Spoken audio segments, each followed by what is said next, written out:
Welcome.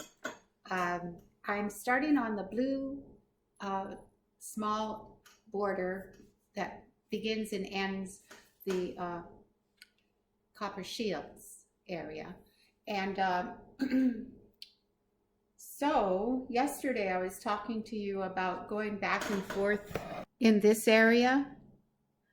Well, I'll do that. I'll bring the same two strands back and forth in this area when I start into the shield pattern. But right now, I'll enter just like I've always entered, and then I'll take the first pair to this point, then I'll come back and take the second pair to this point.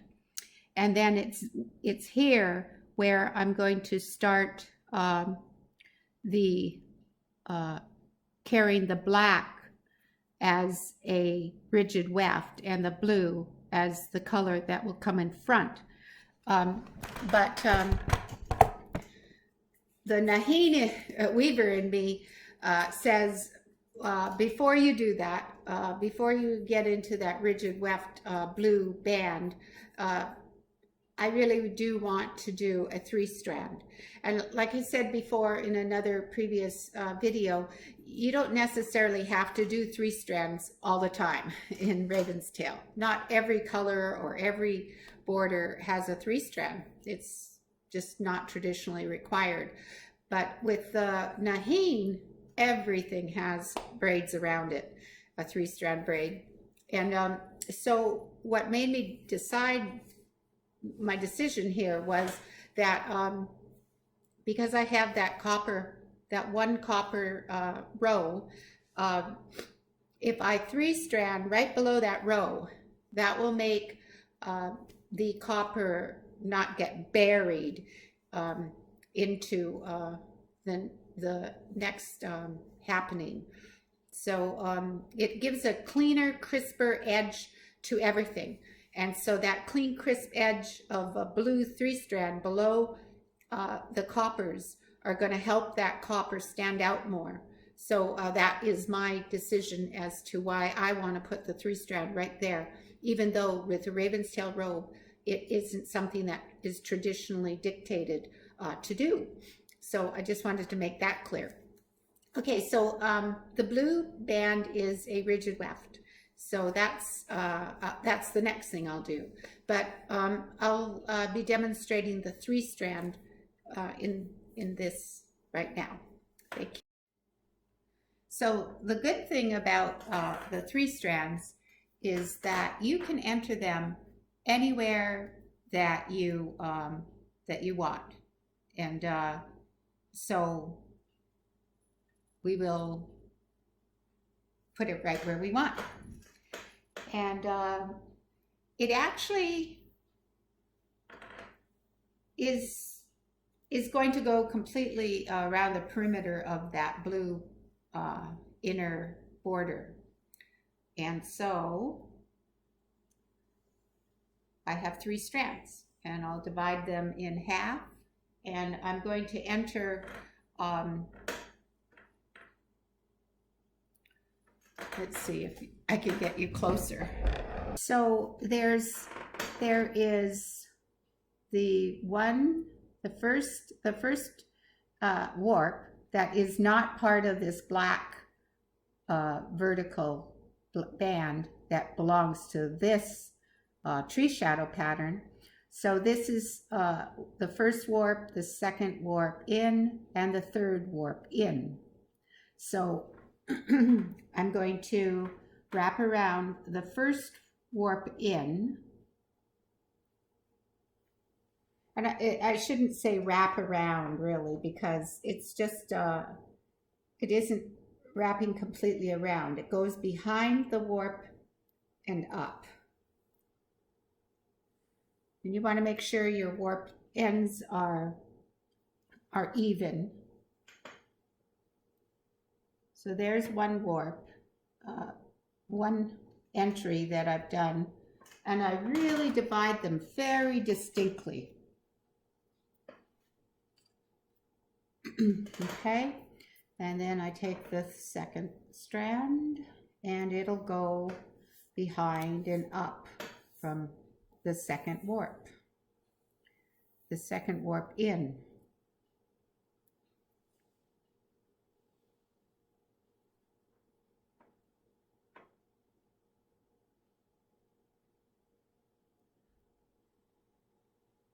Now somewhere all in this mix is that copper weft and the black weft, but I'm just ignoring them. If they get included, that's good. If they don't, they'll get included later on in the next row.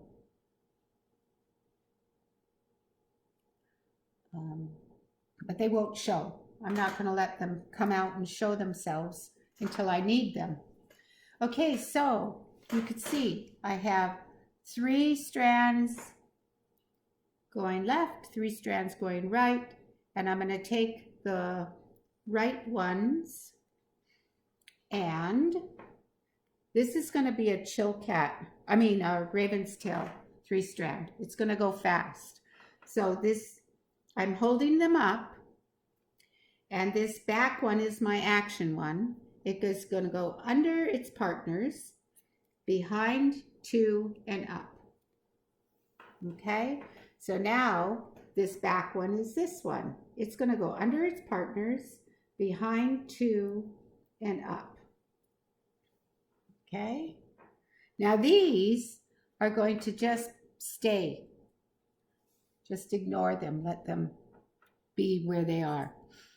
Okay, so now I have these 3 to work with.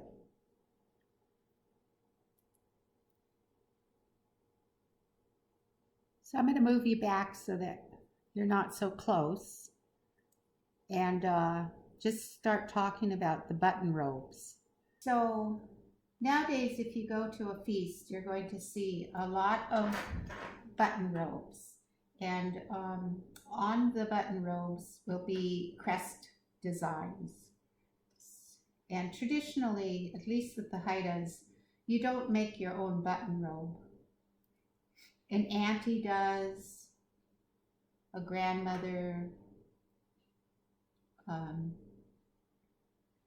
you're not the one who makes your button robe. And there's various traditions from the different groups around. Like the Simpsians have rules and regulations as to who can and when you can wear your button robe. So every group, everybody is a bit different in that regards. So I'm not going to go too far into nowadays the traditions and taboos or rules about the button robe, but just know that all button robes are crest robes, that they will declare one of your crest emblems. So it tells you who you belong to.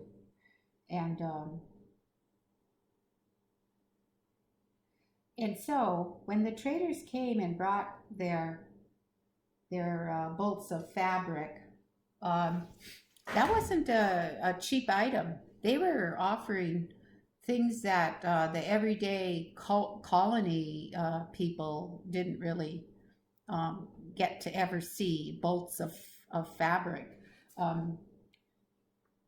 Children's clothes were cut out of repurposed old men's shirts, and it was a very frugal way of having your clothes in the colonies. So when the traders were bringing the bolts of fabric, that was very valuable stuff that they were offering. And the people here latched onto those already made clothing, and also the already made cloth, because these robes take so long to weave. And so the women who were the controllers of yay or nay when it came to what was accepted as trade definitely latched on to those bolts of fabric and the blankets that got brought to the coast for trade. And they were really picky. Like there was a French group that came here and documented their visit again up in near the North Island area. And in their journals, they talk about how they hardly could get any trade from these people because their material was thin and just didn't impress any of the indigenous people here. The Haidas wouldn't take their cheap stuff, their thin material. So they were picky. It wasn't just what was offered to them. They were picky from the very beginning. Like when Juan Perez and his crew offered the Haida short daggers, they were like, nope, we'll take the longer daggers, thank you. So from the very beginning, the Haidas were shrewd and knowledgeable traders. So with the French, when the French came with their cheap material, Marchant, I think, is the captain of the French expedition, but he didn't do well because of the cheap trade cloth that he brought.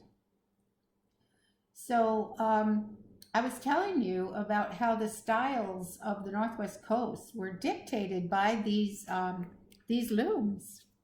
So the square format of the looms of the people here dictated the shape and the fashion of the robes.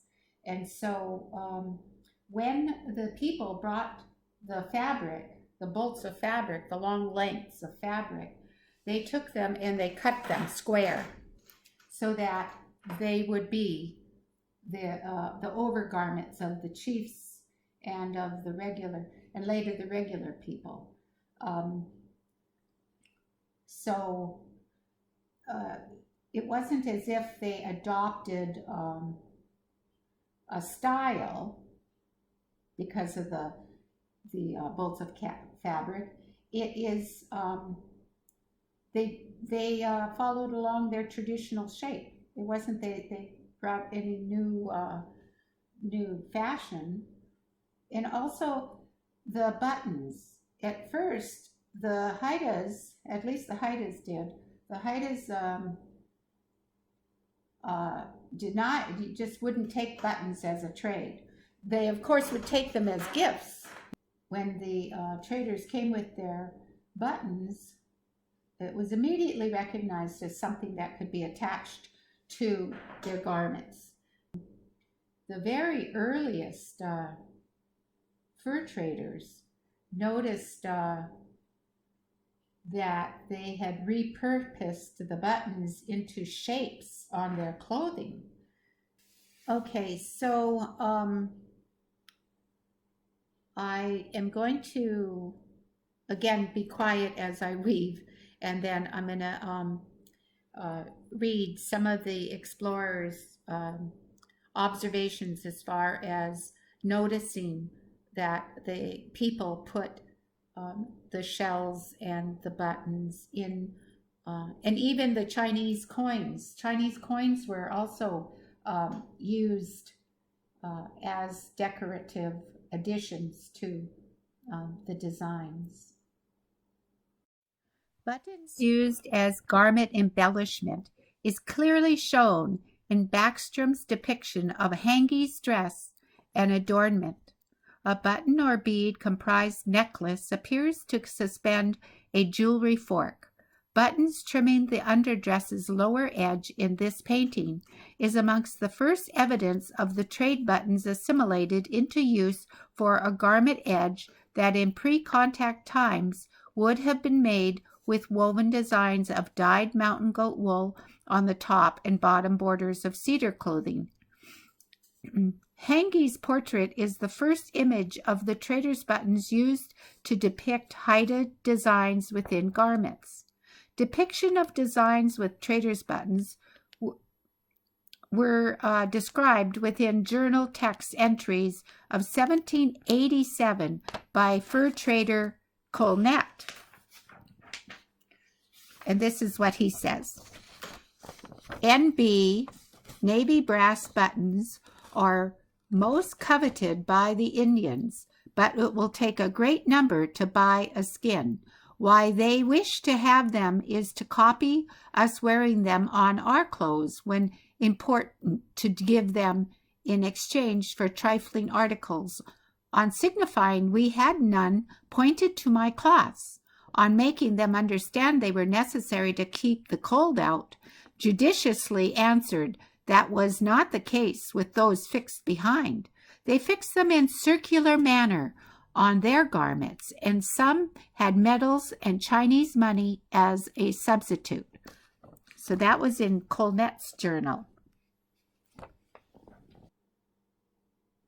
Captain Colnett's observation underscores Haida very early incorporated the European materials into hierarchical garments. Noting that these buttons and metal coinage were circularly fixed, Colnett may have been the first European to describe the distinguishing Northwest Coast circulatory form line, created by the placement of buttons on garments used for clan identification.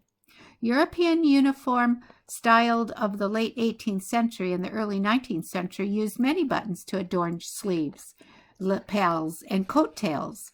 This form of ornamentation was like the Northwest Coast people's custom of adorning garments with shell, bone, beaks, and deer hooves.